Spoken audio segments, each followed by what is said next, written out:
आज से 2 दिन पहले नरवाना के अंदर इनेलो की रैली थी। उस रैली का जिक्र हम आज 2 दिन बाद कर रहे हैं क्योंकि सियासी गलियारों में इसकी चर्चा अब तक गूंज रही है। क्या वो चर्चाएं हैं, क्या वो बातें हैं जो इनेलो की इस रैली के बाद इनेलो को लेकर के कही जा रही हैं? कौन से वो पॉइंट्स हैं जिन पर पैनी नजर राजनीतिक लोगों ने बना रखी है, सब पर चर्चा करेंगे। लेकिन उससे पहले मैं मिलवाना चाहूंगी मेरे साथी कमल लोहान जी से। सर, स्वागत है आपका। और इनेलो रैली को लेकर क्या आप कहना चाहेंगे? क्या लगता है कि इस रैली का कितना असर सियासी गलियारों के अंदर पड़ा है? नहीं, वाकई में देखो गजब की रैली है। काफी इलेक्शन हमने देखे हैं, काफी रैलियां हमने देखी हैं, पर एक चुनाव के टाइम पे रैलियां होती है, उनका अलग इम्पैक्ट होता है, अलग इफेक्ट होता है।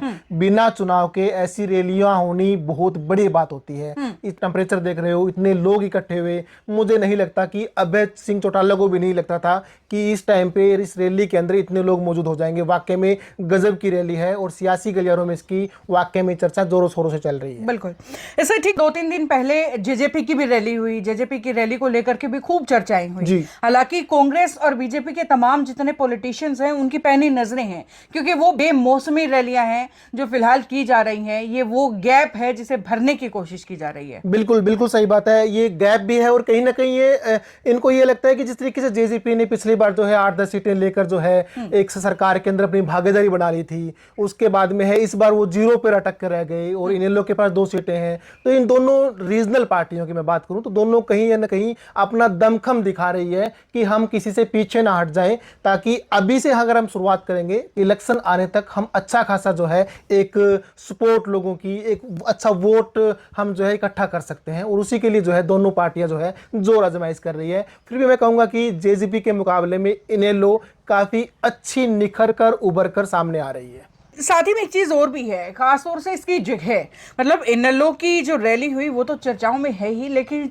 रैली के लिए जो जगह चूज की गई वो उससे भी ज्यादा चर्चाओं में है। नरवाना एक ऐसा ठिकाना जो पहले से ही इनेलो का गढ़ रहा है और एक बार फिर से इनेलो उसी तरह बढ़ रही है। बिल्कुल बिल्कुल, बहुत अच्छा पॉइंट आपने ये चूज किया, क्योंकि सबसे बड़ी बात मैं बताऊं आपको, नरवाना पड़ता है जींद डिस्ट्रिक्ट के अंदर। जींद जिसको जो है हरियाणा का दिल हम कहते हैं। एक शरीर की बात करें तो एक नाभि की बात करें तो बिल्कुल सेंटर पॉइंट है जींद। और जींद का फोकस जो है हर पार्टी का रहता है जी। कांग्रेस की बात करें, बीजेपी की बात करें, इनेलो की बात करें, जेजेपी की बात करें, और यही कलेक्शन पूरा का पूरा घुमाकर जो है इनेलो सामने लेकर आई है। और सबसे बड़ी बात, जो इनेलो के पूर्व सुप्रीमो रहे हैं ओम प्रकाश चौटाला जी, उन्होंने नरवाना से 5 बार चुनाव लड़ा है। तो काफी अच्छा खासा इतिहास उनका वहां का रहा है। 1970 की बात करें, सबसे पहला चुनाव उन्होंने 1970 में लड़ा, उसके बाद 1990 में, फिर 93 में, फिर 96 में, फिर 2000 में, लगातार जो है 4 से 5 चुनाव वो लड़े।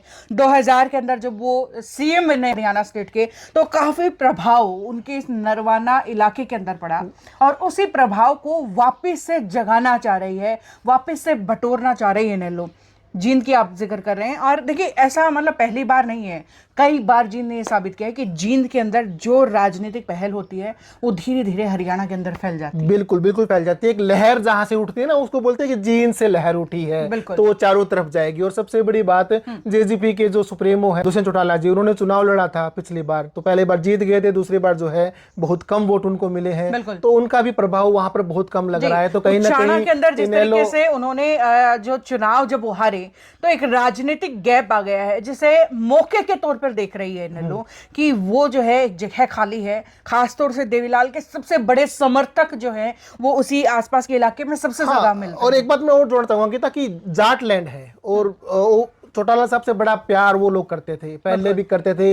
अबे चौटाला से भी बड़ा अच्छा उनका जो है लगाव है। तो उसी चीज को लेकर वो कहें कि भाई एक दमदार व्यक्ति आपके बीच में आ रहा है, काफी अच्छा काम भी कर रहा है, और सबसे बड़ी बात है जुबान का धनी है। लोग जो बोलते हैं कि जुबान का धनी है, देखा भी होगा आपने किसान आंदोलन के अंदर जो है किसी विधायक एमएलए की हिम्मत नहीं हुई, इन्होंने अपना इस्तीफा दिया, दोबारा चुनाव लड़े और जनता के बीच में दोबारा से आई। तो ये बहुत बड़ी बात होती है। इमोशंस हैं, एक इमोशंस को ट्रिगर किया और कहीं ना कहीं एक इमोशन के लिए अपनी कुर्सी छोड़ दी। और अगर किसान आंदोलन की बात की जाए, नो डाउट पूरे हरियाणा के लोग थे, लेकिन कहीं अगर हम चले जाते हैं झज्जर की साइड, रेवाड़ी की साइड, उस तरफ के किसान जो है वो काफी कम नजर आए थे। जींद है, उचाना, नरवाना, इस इलाके के किसान जो है बड़े इमोशनली जुड़े हुए थे।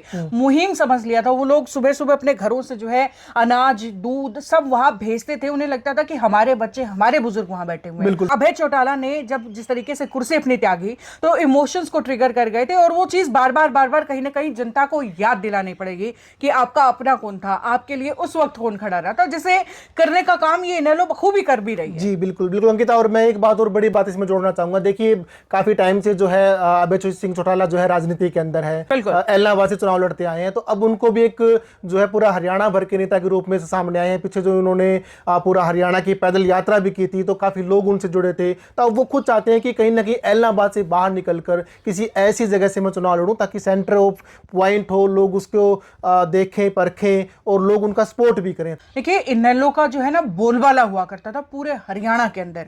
एक वक्त आया जब एक पार्टी में से दो हिस्से हो गए, पार्टी को बुरा समय भी देखना पड़ा, और उस बुरे समय का सबसे बुरा नतीजा हुआ कि पार्टी जो है पूरे हरियाणा से सिमटकर सिर्फ सिरसा से ही लिमिटेड रह गई। 2 सीटों पे दो सीटों पे, जब तो एक पर थी, एक से बढ़कर के 2 हुई। और लेकिन कहीं ना कहीं अब कोशिश की जा रही है कि जो सिरसा का कोना इनेलो ने पकड़ लिया था उसको वापस से पूरे हरियाणा के अंदर उसी तरीके से फैला दिया जाए उस नेटवर्क को, जैसे पहले था, जैसे पहले बोलबाला हुआ करता था। मतलब लोग प्राइड समझा करते थे अपनी गाड़ी के आगे इनेलो लगना, लोग प्राइड समझा करते थे हाथ में इनेलो का छल्ला पहनना, सिर पर वैसी पगड़ी पहनना। तो उसी प्राइड को दोबारा याद दिलाने की कोशिश की जा रही है। मैं देखता था वो बाइक के ऊपर या फिर गाड़ी के ऊपर जो है एक हल्की सी ग्रीन कलर की पट्टी लगाते थे, तो समझ जाए कि भाई इनेलो का बंदा है। हाँ बिल्कुल, यही चीज है जो इनेलो के हिस्से आई है, और इनेलो उसे बखूबी दोबारा से समेटने के लिए पुरजोर कोशिश कर रही है। एक मैं बड़ी बात और इसके अंदर ऐड करना चाहूंगा कि जिस तरीके से कैप्टन अभिमन्यु का मामला हुआ था, तो उसके बाद में जो है भूपेंद्र हुड्डा को किस तरीके से आड़े हाथों लिया गया, उनके नाम जो है बार बार उछलकर सामने आ रहे हैं। तो अभी हरियाणा के जाट जो है, क्योंकि सबसे ज्यादा परसेंटेज जाटों की है हरियाणा के अंदर, तो कहीं ना कहीं जाट वर्ग भी एक अपना जाट नेता कहीं ना कहीं जो है अभय सिंह चौटाला के अंदर देख रहा है कि भाई ये इस बंदे में दम है कहीं ना कहीं, तो इसको कहीं ना कहीं एक अलग नजरिए से जो है लोगों ने देखना शुरू कर दिया है। जी बिल्कुल, तो मुझे तो ये लगता है कि जितनी कोशिशें कर रही है इनेलो, और खासतौर से नरवाना के अंदर जो एक दमदार, एक कामयाब कोशिश की गई एक सक्सेसफुल रैली में, मतलब एक रिकॉर्ड तोड़ रैली हम कह सकते हैं बेमौसम के हिसाब से, तो वो जो रैली रही, तो मुझे लगता है कि इनेलो कुछ न कुछ जिस तरीके से पहले एक से 2 हुए और कुछ न कुछ आगे बढ़ोतरी ले ही। एग्जैक्टली मतलब ये नहीं कह सकते कि डाउनफॉल है, कहीं ना कहीं प्लस में भी चल रहा है। और जेजेपी के मुकाबले में बात करूं तो काफी अच्छा इनको जो है लोगों की तरफ से रिस्पॉन्ड मिल रहा है। काफी पुराने जो कार्यकर्ता हैं वो वापस जो है इनेलो के अंदर शामिल हो रहे हैं, कांग्रेस से भी काफी लोग छोड़कर शामिल हो रहे हैं इनेलो के अंदर। तो ओवरऑल जो है रैलियों की चर्चा अभी भी चल रही है, काफी अच्छा वहां पर जो है रुतबा रुवाब देखने को मिला, अच्छे लोग वहां पर आए हुए थे, और जो बुजुर्ग है उन्होंने खुलकर जो है बीजेपी और कांग्रेस के बारे में जो है बड़ा अच्छा अपना विचार भी उन्होंने रखा कि किस तरीके से बीजेपी काम कर रही है, कितना काम करना चाहिए था, किस एंगल से काम कर रही है। देवीलाल चौटाला जी से जो जुड़ाव था लोगों का, जो हमारे उप प्रधानमंत्री भी रहे, जो जुड़ाव था वो जुड़ाव वहां दिखा साफ लोगों को। उन्हें लगता था, वो तब भी लगता था जब वो थे कि ये हमारे बीच का कोई है, हमारे परिवार से कोई है। वो आज भी वो जुड़ाव दिखा, वो बेशक से इस दुनिया में नहीं है, लेकिन उनको लेकर के जुड़ाव ये साफ नजर आया। ओम प्रकाश चौटाला जी को देख करके वो जुड़ाव साफ नजर आया, जिसका फायदा आगे अभय सिंह चौटाला को जरूर मिलेगा। तो कहीं ना कहीं कांग्रेस की बात करें, अभी आपने देखा होगा कि राज्यसभा की 2 सीटों के लिए चुनाव हुआ था, उसके अंदर किस तरीके से जो है कांग्रेस के अंदर अंदरूनी वोट सामने निकल कर आई। 9 सीटें, 9 वोट जो है उनके, जिनमें से 5 वोट जो है क्रॉस वोट हो गए, 4 वोट कैंसिल हो गए। तो कहीं ना कहीं लोग भी समझ रहे हैं इस बात को कि भाई कांग्रेस के अंदर जो है खुद के अंदर ही एक का नहीं है, तो वो विकल्प कहीं ना कहीं तलाश कर रहे हैं, और अच्छा विकल्प है एक रीजनल पार्टी के हिसाब से। मेरे हिसाब से अगर लोग जाएंगे तो इनेलो प्रेफरेंस उनकी रहने वाली है। वाकई देखिए, नेशनल पार्टीज में जिस तरीके से बीजेपी तो लगातार सत्ता में है ही, बीजेपी से जो लोग नाराज हैं, जो हताश हैं, उनके लिए राष्ट्रीय पार्टी के तौर पर कांग्रेस एक ऑप्शन उभर करके आता है। और कांग्रेस में जिस तरीके से आपसी फूट ही, आपसी घर की कलह ही कांग्रेस को खाई जा रही है, कोई बाहर से नहीं है उसको गिराने वाला। तो ऐसे में लोग डेफिनेटली ऑप्शन ढूंढ रहे हैं, एक बेहतरीन ऑप्शन रीजनल पार्टीज की अगर बात करें। नो डाउट दुष्यंत चौटाला अपने जो है स्टेज पर, अपने मंच पर अलग से मेहनत कर रहे हैं, लेकिन उभरने में समय लगेगा। और बस अब देखना यह है कि जिस तरीके से इनेलो भी लगातार अपना मंच बड़ा करती जा रही है, अपना जो है दायरा जो एक समय के लिए सिरसा तक पहुंच गया था उसे वापस से जो है बड़ा कर रही है। बिल्कुल। और धीरे धीरे जो है ये कारवां फिर से बड़ा हो जाएगा। बिल्कुल एग्जैक्टली। और भाई सब कुछ बातें हम ही नहीं करेंगे, कुछ सवाल हमारी जनता के लिए, हमारी ऑडियंस के लिए। क्या अगला चुनाव जो है अभय सिंह चौटाला जींद या आसपास के किसी विधानसभा क्षेत्र से लड़ सकते हैं? आने वाले टाइम में क्या रहने वाला है? जेजेपी के मुकाबले में इनेलो कितनी स्ट्रोंग हुई है? क्या कांग्रेस में जो पुराने कार्यकर्ता चले गए थे इनेलो के, क्या वो वापसी करने लगे हैं? कांग्रेस के आगे क्या सिचुएशन रहने वाली है? अगली टक्कर किस किस के बीच रहने वाली है? बहुत से सवाल है। अगर आपके दिमाग में भी कोई सवाल है या इन सवालों का कोई जवाब आपके पास है तो आप हमें कमेंट कर दें और साथ साथ शेयर कर दीजिए हमारी ये वीडियो।